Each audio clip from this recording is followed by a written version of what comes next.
Hello and a very warm welcome to a brand new edition of World Panorama with me, Frank Pereira, on Rajya Sabha television. Over the next half an hour, we'll bring you a roundup of all the significant events that have taken place around the world this week. But first, a look at the headlines. Climate change to be US President Barack Obama's next legacy plank. Obama announces a clean power plan for the US, a strategic move ahead of climate negotiations in Paris and the presidential elections next year. A ray of hope in the search for debris of Malaysian Airlines flight MH370. A part of the fuselage that washes ashore in the Indian Ocean is confirmed to belong to the ill-fated plane. Search ops gather speed again. Athletics plunges into a new doping crisis as a leaked IAAF report suggests widespread suspicious drug tests in international level track and field events. Emergency probe underway. Europe migrant crisis amplifies in Calais on the threshold into the UK. British and French governments initiate strong measures to stop nearly 3,000 illegal migrants from boarding trains across the English Channel. And England romp home against Australia to regain the Ashes, winning the fourth test and an unassailable 3-1 series lead. Stuart Broad's 8 wickets and Australia's 60 all out in the first innings sealed the match.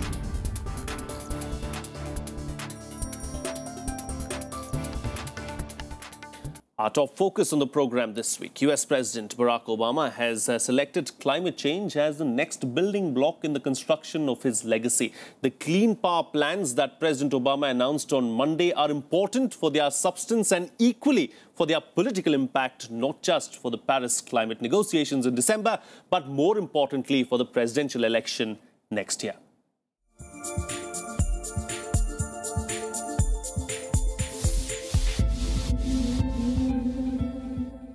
Today, we're here to announce America's Clean Power Plan, a plan 2 years in the making and the single most important step America has ever taken in the fight against global climate change.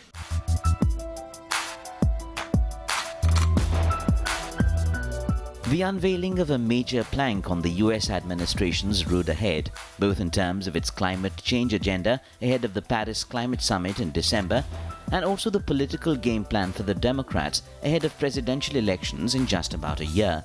At its crux, the Clean Power Plan sets standards to reduce carbon dioxide emissions by nearly a third from 2005 levels within 15 years, which is 9% more than the proposed rules previously set forth by the Obama administration. The measures will place significant emphasis on wind and solar power and other renewable energy sources. It sets carbon pollution reduction goals for power plants and requires states to implement plans to meet goals. States have until September 2016 to submit plans, but must comply by 2022. Over the past 6.5 years, we've taken on some of the toughest challenges of our time, from rebuilding our economy after a devastating recession, to ending our wars in Iraq and Afghanistan and bringing almost all of our troops home, to strengthening our security through tough and principled diplomacy. But I am convinced that no challenge poses a greater threat to our future and future generations than a changing climate. And that's what brings us here today. The plan is likely to be subject to every sort of legal and political challenge domestically. It is to be enacted through an executive order bypassing Congress. Obama has brushed off the opposition notion that the plan is a war on coal that will hurt jobs. What it does do is send out a strong political assertion over the private sector, while drawing praise from environmental agencies as laying the foundations for the way forward. This is a historic announcement because it's the first time that the United States has put any limits on the carbon pollution from our power plants. This is the dangerous pollution that drives global warming. Obama's climate plan is seen as making for uncanny politics, a master stroke of sorts.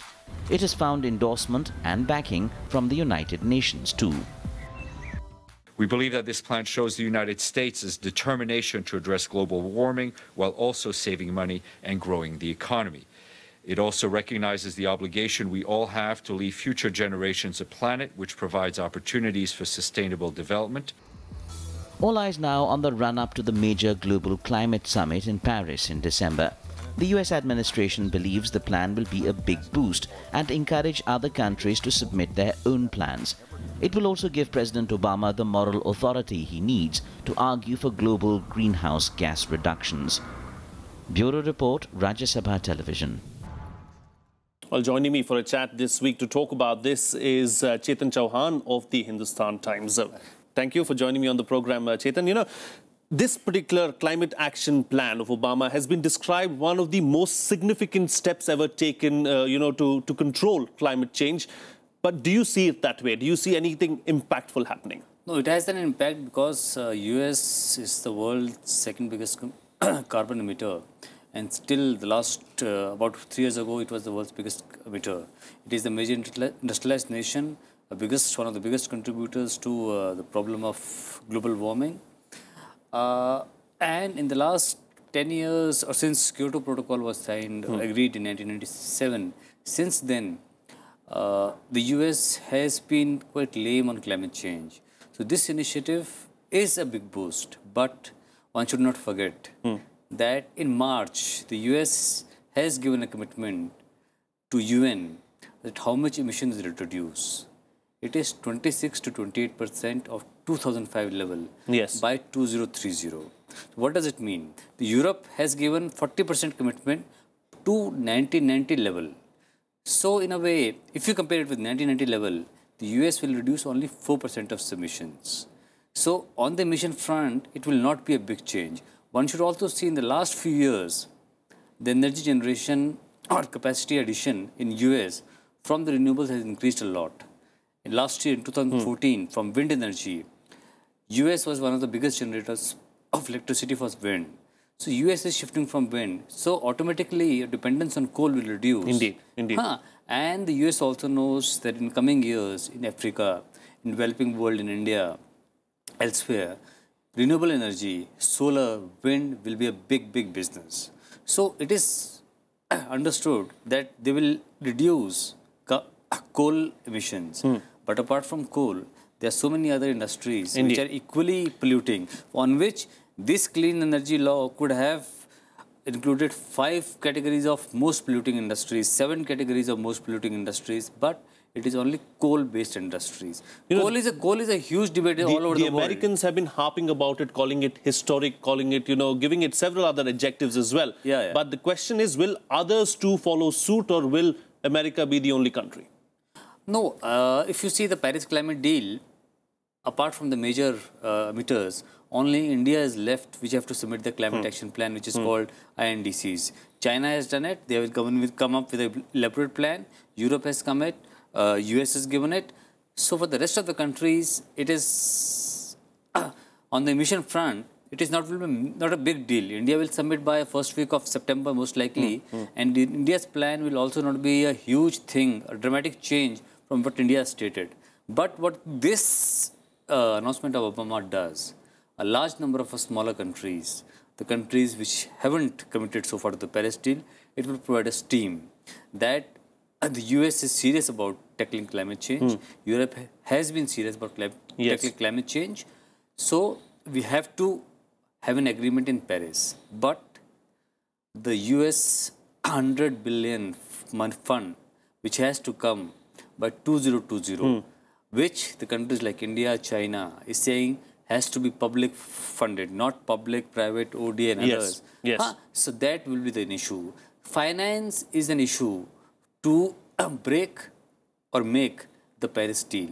So in the coming months, because there have been, there will be a meeting in November of the finance ministers of the world in Lima. So until the finance ledger is broken, we will not expect a great deal in Paris. The Paris deal primarily, as of now, it appears that the climate action plan of the different countries will be in an agreement, and all the countries will be set by 2030. You have to meet it. Indeed. But it will mean that minimum 4-degree increase in temperature by the end of the century which is almost double Indeed. what the countries have committed. You know, all these regulations have been enacted without the Congress, so it's extremely crucial, of course, you know, what the next president of the United States really thinks as far as this entire climate change and climate policy is concerned, isn't it? In the last 15, 17 years, the climate change issue in the United States have seen a dramatic change. When the Copenhagen happened in 2009, the surveys in US showed that a large number of US population thought that the climate change is not happening, it's not an issue. But now a large number of population thinks that climate change has been an issue, is an issue, and we should act. So, like Hillary Clinton, Jeff Bush, everybody is talking about climate change. And is serious about it as well. Yeah, there's no denial of climate change. But that sort of an action, will the next president take or not, it will be an issue. Yes, it remains to be seen what happens. Of course, time will tell everything and time will reveal everything. And in the past, US committed something in Kyoto and didn't agree, the US Congress didn't ratify. So in the past, it has been a case where the US president have said that we'll do it, but the Congress refused. It's just a situation of wait and watch. We'll have to wait and see what exactly happens. And we'll have to leave it at that, Chetan, because we're completely out of time. Thank you so much for joining us on the program and putting things into perspective for us. Thank you. Well, on that note, we'll slip into a short break here, but still to come. More than 10,000 firefighters battling massive wildfires in California and the United States. It's the worst the region has seen in many years. That and much more on the other side. Stay tuned. We'll be right back.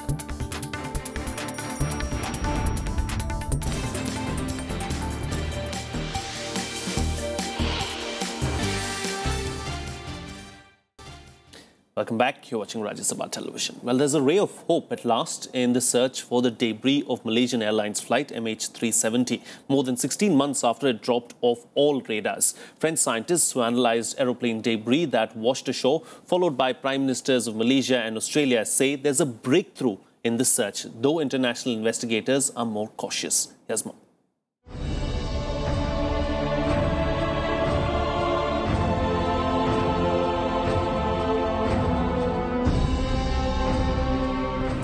Months of a long, fruitless search operation in the oceans for debris of a plane that vanished mid-flight. A disappearance that went down as a huge embarrassment for the modern technology.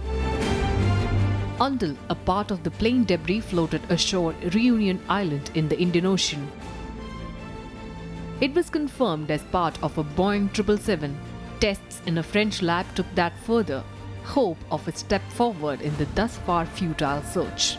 Qu'il existe de très fortes présomptions pour que le flaperon retrouvé sur une plage de l'île de la Réunion le 29 juillet 2015 appartienne bien au Boeing 777 du vol MH370.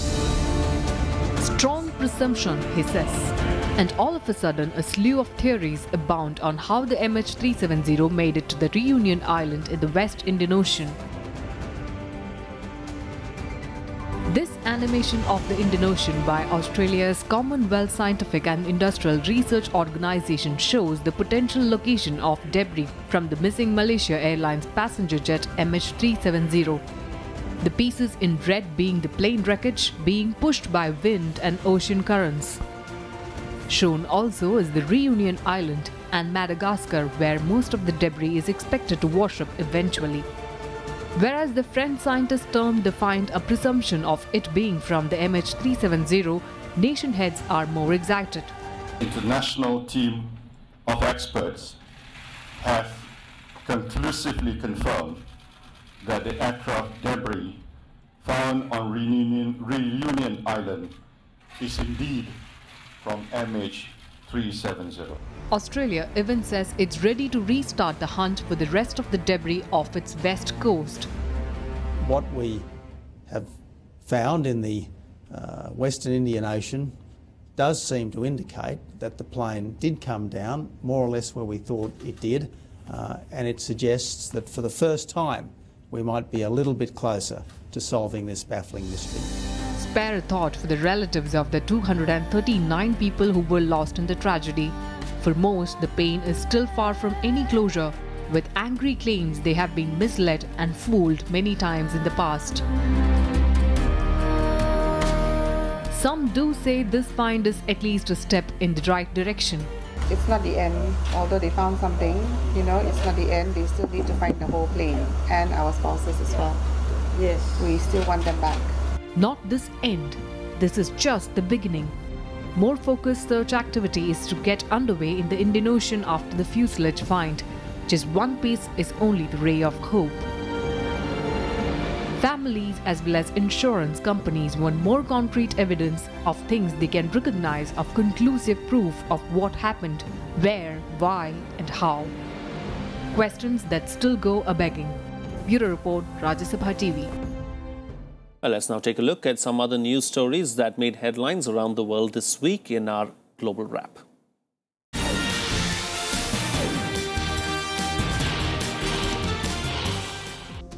Nearly 300 North African migrants to Europe have set up a temporary camps near the Eurotunnel in Calais.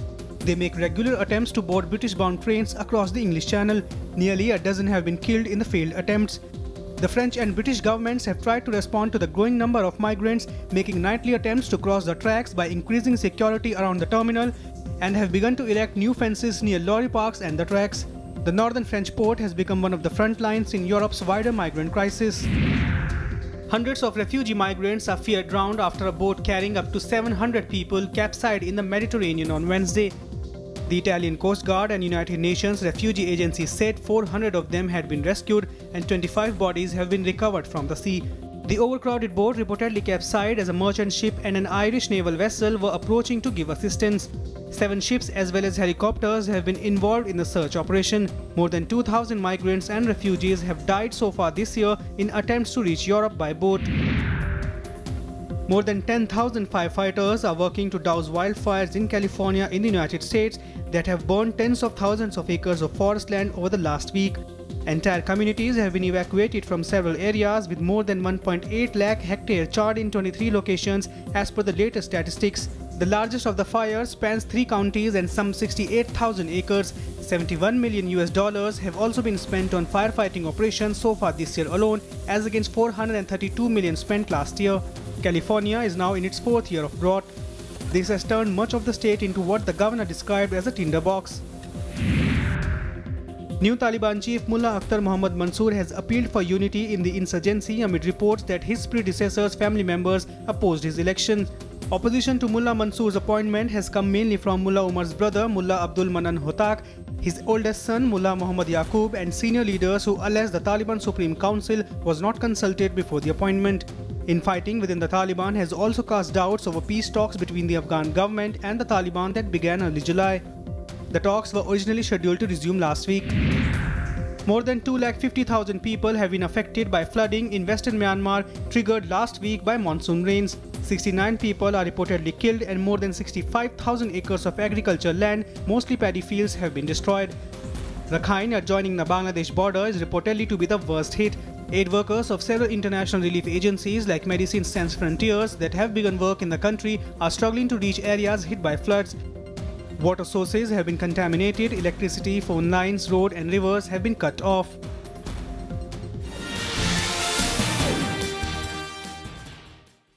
It's time for another short break now, but on the other side, Argentina stay at the top of the latest FIFA rankings. Germany, though, has lost its 2nd spot. That and more to come. Stay tuned. We'll be right back.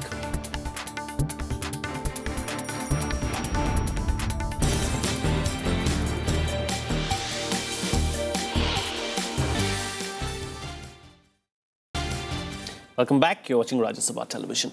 Well, world athletics has been plunged into a new doping crisis. A leaked International Athletics Federation report suggests widespread suspicious drug tests in international level track and field events. The report even claims 1/3 of medals in endurance races at Olympics were won by athletes who recorded suspicious doping tests.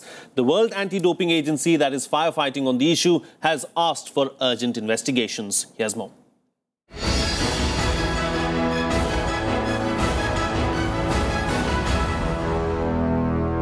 Let's go first time, and Ben Johnson got a brilliant start. It's Johnson away and clear.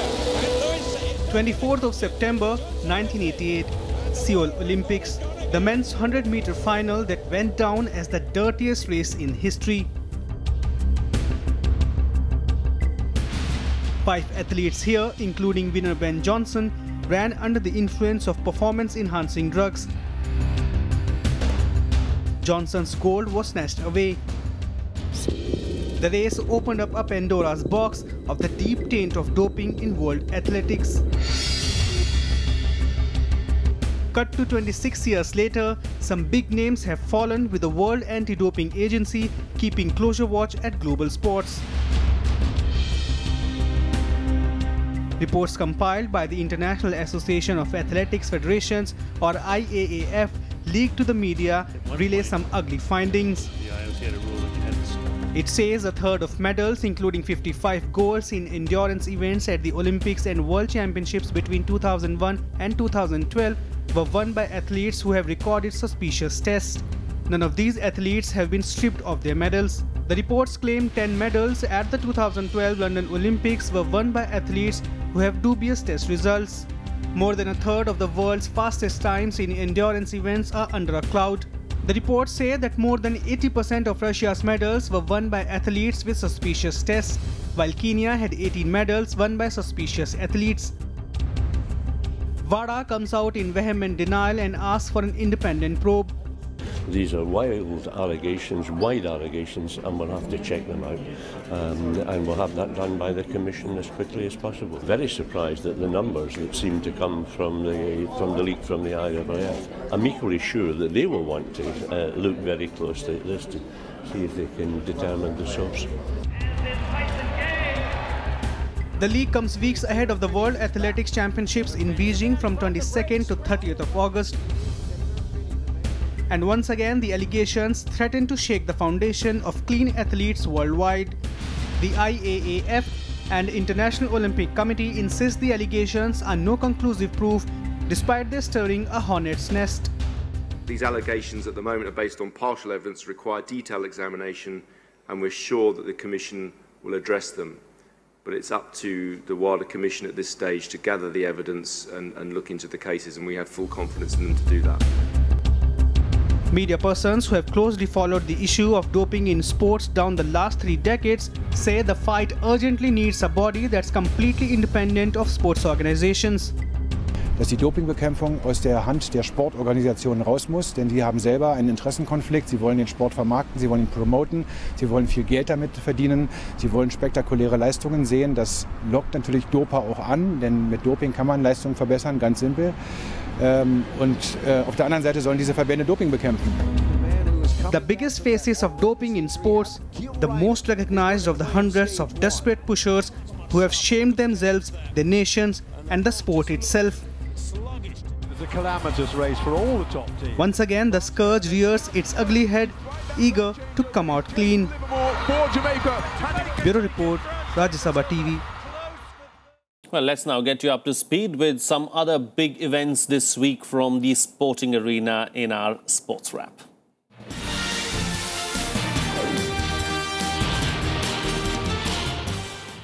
England completed Australia's humiliation at Trent Bridge, winning the 4th Test match within the 3rd day. The unassailable 3-1 lead in the series guarantees them the Ashes. The first innings of the match, Australia's collapse for 60 with Stuart Broad taking 8 wickets for 15 runs, took the match completely away from the Aussies. England declared a 391 for 9 and then tore through the Aussies, reducing them to 241 for 7 in their second innings, needing 90 runs to just level. An outright victory in the end. Argentina remain at the top of the latest FIFA rankings despite having been beaten in the Copa America final. Belgium have leapfrogged world champions Germany into second place. Colombia stays at number 4 and Brazil and Portugal each rise 1 to numbers 5 and 6 respectively. England are at number 8. Wales have reached a record 9th position. The 24th edition of the English Premier League is underway. Manchester United opened the new Premier League season at home to Tottenham Hotspur. Chelsea, Arsenal and the other 2 Manchester United clubs, Manchester City and Manchester United, remain the favourites, expected to feature in the top 4. Man U have finished in the top 4 in all but one season of the Premier League era. Arsenal's streak runs to 19 years. Barcelona star Lionel Messi was at the centre of a headbutting and throat-grabbing controversy as he reacted angrily during a confrontation with Roma's French international Mapu Yanga Mbiwa during a pre-season friendly. Messi escaped a red card for the incident, however, receiving only a caution from the referee. Yanga Mwiwa was also booked. The incident was a rare loss of cool for Messi. The Argentine has never been sent off for Barcelona and has only ever been red-carded once. And finally, relaxation with a difference. A British artist has created an inflated luminous labyrinth in Geneva to offer locals and tourists a relaxing summer activity. It's a coloured maze of sorts spread across nearly 1,000 square meters. I'll leave you this week with visuals from Geneva. See you again next time.